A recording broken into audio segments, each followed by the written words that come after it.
अधिक मास में हमें क्या चीजें भूल कर भी नहीं करनी चाहिए और क्या चीजें हम कर सकते हैं।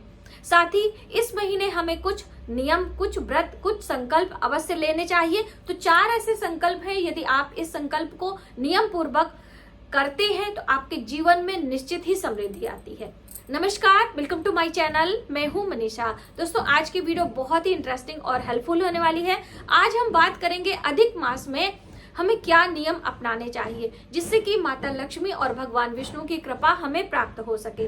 अधिक मास, जिसे पुरुषोत्तम मास या फिर मल मास के नाम से जाना जाता है, जैसे कि कार्तिक का महीना भगवान विष्णु को अधिक प्रिय है, उसी तरह से ये जो मल मास है ये साक्षात भगवान विष्णु का मास कहा जाता है। और इस महीने माता लक्ष्मी और भगवान विष्णु धरती पर भ्रमण करने के लिए आते हैं। तो यदि आप उनके नाम का जप करते हैं, उनके कथा का श्रवण करते हैं, उनके मंत्रों का जप करते हैं, तो आपके जीवन में निश्चित ही समृद्धि आती है, दरिद्रता का विनाश होता है और आपकी मनोकामनाएं भी पूर्ण। जानते हैं कि इस मास में हमें क्या क्या चीजें भूलकर भी नहीं करनी है। सबसे पहले, कोई भी मांगलिक कार्य आप नहीं कर सकते हैं। मांगलिक कार्य कौन कौन से होते हैं? जैसे कि विवाह से संबंधित कार्य।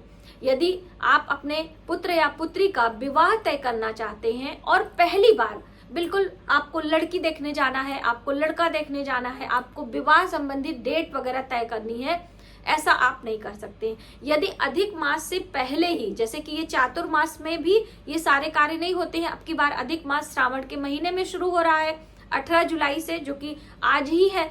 तो इस तरह से आपको श्रावण के महीने में तो वैसे भी नहीं करना है, और अधिक मास ये इस महीने लग जा रहा है तो और भी वर्जित हो जा रहा है, तो आप ना करें। यदि इस चातुर्मास के पहले से यदि आपकी बातचीत शुरू है तब आप कर सकते हैं, इसमें कोई प्रॉब्लम नहीं है। लेकिन आप जैसे डेट रख लीजिए, आप किसी चीज की बुकिंग कर लीजिए, आप साड़ी कपड़े खरीद सकते हैं, लेकिन सगाई नहीं कर सकते हैं। तिलक या फिर परीक्षा आप जिसे कहते हैं, ये सारे कार्य आपको नहीं करने होते हैं।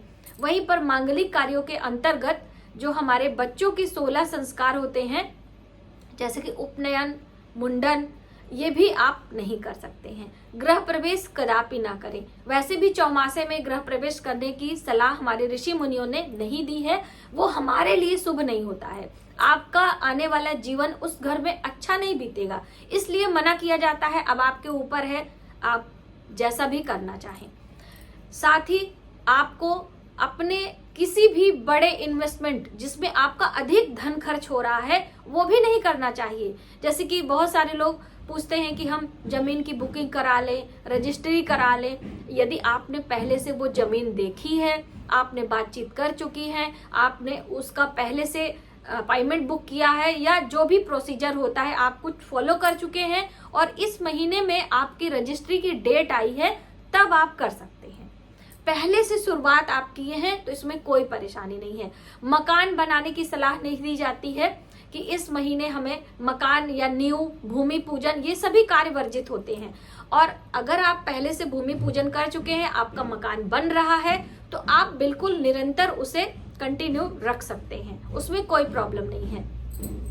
तो ये सारी बातें आपको ध्यान रखना है। दोस्तों, ये जो सलाह हमारे ऋषि मुनियों ने हमें दी है, हमारे जीवन को सुखमय बनाने के लिए दिया है। यदि हम इनका पालन करते हैं तो हमारे जीवन में निश्चित ही समृद्धि आती है, हमारे कार्य बहुत ही सरलता से हो जाते हैं। यदि हम नहीं मानते हैं तो हमें ही इसका भुगतान करना पड़ता है।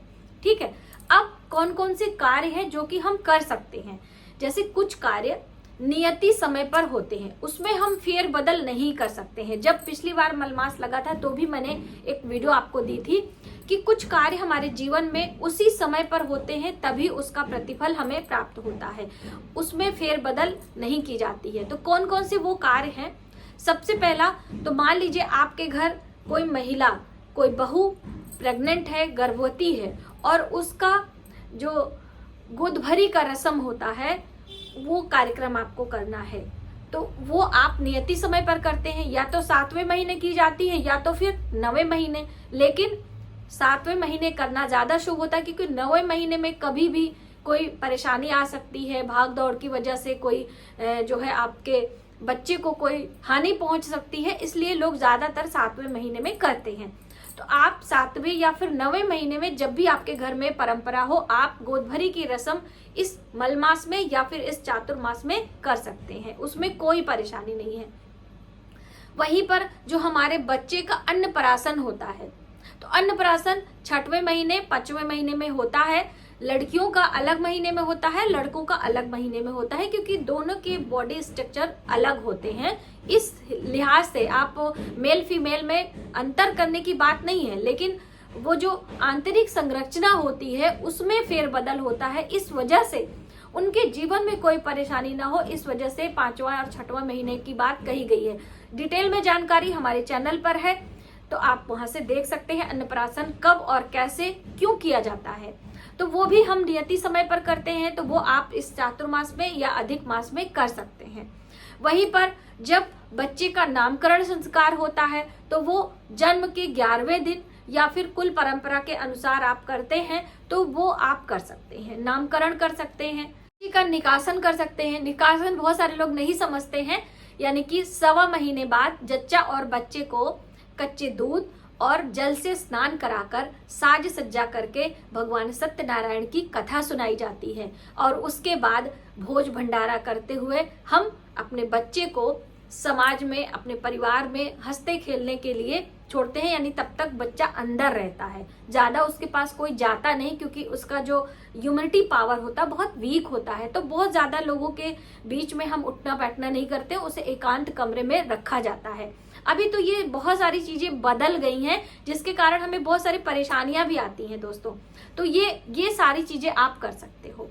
साथ ही दोस्तों, आप इस जो पुरुषोत्तम का महीना है, मलमास का महीना है, इसमें आप मंदिरों में दर्शन, भगवान विष्णु के नाम का व्रत, आप कथा ये श्रवण कर सकते हो। अपने घर में रुद्राभिषेक करा सकते हैं, क्योंकि श्रावण का महीना चल रहा है। भगवान विष्णु के नाम का सत्यनारायण की कथा सुन सकते हो। ये सभी काम आप कर सकते हो। तो आपने जाना कि कौन कौन से कार्य हमें अधिक मास या पुरुषोत्तम मास में करने होते हैं और कौन कौन से नहीं करने होते हैं। अब हम जानते हैं कि दोस्तों वो कौन से नियम हैं, कौन से व्रत हैं, कौन से संकल्प हैं जो कि हमें इस पुरुषोत्तम मास में लेने चाहिए। तो सबसे पहला नियम, तो आपको हरिहर की सेवा करनी चाहिए। हरि यानी भगवान विष्णु, हर यानी हर हर महादेव। तो आपको हरिहर की सेवा करने से आपके जीवन में संपन्नता आती है। यानी कि आप भगवान विष्णु के नाम का जप करें, विष्णु सहस्त्र नाम का पाठ करें, भगवान शिव को 1 लोटा जल अर्पित करें, भगवान शिव का रुद्राभिषेक कराएं, भगवान शिव के सहस्त्र नामों का जप करें, चाहे भगवान शिव के 100 नामों का जप करें।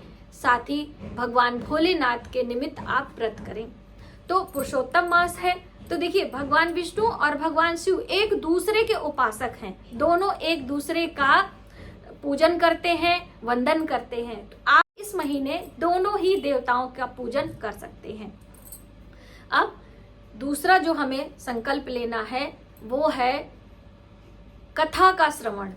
तो अब या तो आप पढ़ें और आपका पूरा परिवार सुने, या फिर आप कथा का श्रवण करें, या तो आप स्वयं पढ़ें। यदि आपके पास नहीं पढ़ सकते हैं, इतना वो नहीं है, तो आप सुन भी सकते हैं, मोबाइल पर सुन सकते हैं। कहीं कथा हो रही है तो आप सुन सकते हैं। अब ये कथा भगवान विष्णु की यानी कि भगवत गीता की भी हो सकती है, ये कथा शिव पुराण भी हो सकता है, ये कथा सत्यनारायण की भी हो सकती है, तो ये भी आप कर सकते हो। साथ ही आप कुछ भी नहीं कर सकते हो तो भगवत गीता के 11वें अध्याय का पाठ कर सकते हो, क्योंकि जो 11वां अध्याय है वो भगवान विष्णु के विराट रूप का दर्शन उसमें बताया गया है। तो आप भगवत गीता के 11वें अध्याय का पाठ कर सकते हैं। वैसे तो आप पूरे गीता का पाठ करें तो अति उत्तम बताया गया है, वरना आप भगवत गीता के 11वें अध्याय का पाठ कर लीजिए। ज्यादा से ज्यादा आपको 2 घंटे का समय लगेगा यदि आप बहुत आराम से पढ़ते हैं। तो यदि आपका अभ्यास है तो और जल्द भी आप पढ़ सकते हैं। वहीं पर दोस्तों आपको इस महीने यानी पुरुषोत्तम मास में माता तुलसी की सेवा करनी चाहिए। जो हमारी बहनें हैं, जो हमारी जितनी भी सुहागन स्त्रियां हैं या कोई भी स्त्री हो। बहुत सारे लोग पूछते हैं कि आप सुहागिनों के बारे में बताती हैं, तो देखिए, चाहे आप कन्या हो, चाहे आप सुहागन स्त्री हो, चाहे आप ऐसे स्त्री हो जिनके पति नहीं हैं, कोई भी स्त्री इस महीने यदि माता तुलसी के पूजन का नियम, पूजन का संकल्प लेती है तो भी उसके जीवन में संपन्नता आती है। यदि कुंवारी लड़कियां हैं, उनके विवाह का योग नहीं बन रहा है तो विवाह का योग बनने लगता है। यहीं पर जो विवाहित स्त्रियां हैं, उनके जीवन में वैवाहिक जीवन की समस्या आ रही है तो भी तुलसी माता के पूजन से उनके वैवाहिक जीवन की समस्या समाप्त हो जाती है। जो हमारी पति रहित स्त्रियां हैं, वो अपने संतान, अपने घर परिवार की सुख समृद्धि के लिए माता तुलसी की सेवा करें। तुलसी की पूजा कैसे करनी है, महिमा क्या है, बहुत सारी बातें एक नेक्स्ट वीडियो में हम आपके लिए सेपरेट बना देंगे, लेकिन बहुत सारी वीडियो अलग से चैनल पर है, वो भी आप देख सकते हो। और संध्या के समय दीप दान करना ना भूलें। दोस्तों, आप सुबह सवेरे यदि करते हैं तो आप अपने मुख्य द्वार पर थोड़ा सा जल का छिड़काव करके स्नान ध्यान करने के बाद, जो एक वीडियो मैंने आपको दी थी जिसे आप सभी ने बहुत पसंद किया था, वो सुबह सवेरे ब्रह्म मुहूर्त में यानी कि 4 बजे से लेकर 5 बजे के बीच में करना है जल का छिड़काव।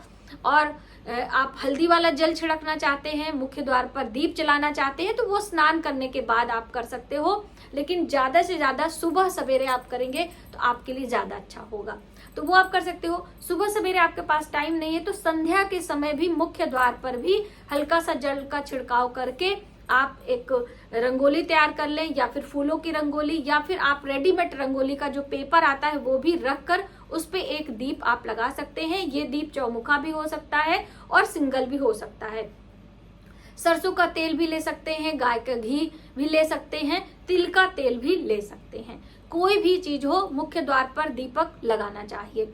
ऐसा कहते हैं संध्या के समय जो जातक शुभ महीनों में, वैसे तो हर दिन आपको लगाना चाहिए, लेकिन शुभ महीने में यदि हम संध्या के समय माता लक्ष्मी का ध्यान करते हुए मुख्य द्वार पर दीप प्रज्वलित करते हैं तो हमारे जीवन में संपन्नता आती है, हमारे जीवन में माता लक्ष्मी की कृपा बनी रहती है। कहते हैं शाम को माता लक्ष्मी भ्रमण करने के लिए निकलती हैं, और जिसके घर में दीप पूजन होता है, माता लक्ष्मी का ध्यान और बंदन होता है, उनके घर में माता लक्ष्मी सदा के लिए निवास करती हैं। और पुरुषोत्तम मास में तो भगवान विष्णु के साथ में भ्रमण करती हैं।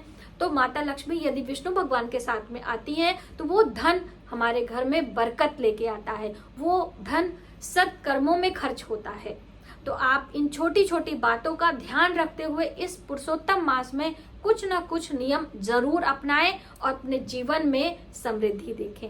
आज की वीडियो में बस इतना ही। यदि हमारी जानकारी आपको थोड़ी सी भी हेल्पफुल लगे तो प्लीज हमारी वीडियो को ज्यादा से ज्यादा लोगों में शेयर करें, सब्सक्राइब जरूर करें न्यू वीडियोस के लिए। मिलते हैं एक नई जानकारी के साथ नए वीडियो में, तब तक आप अपना ख्याल रखें। जय माता दी।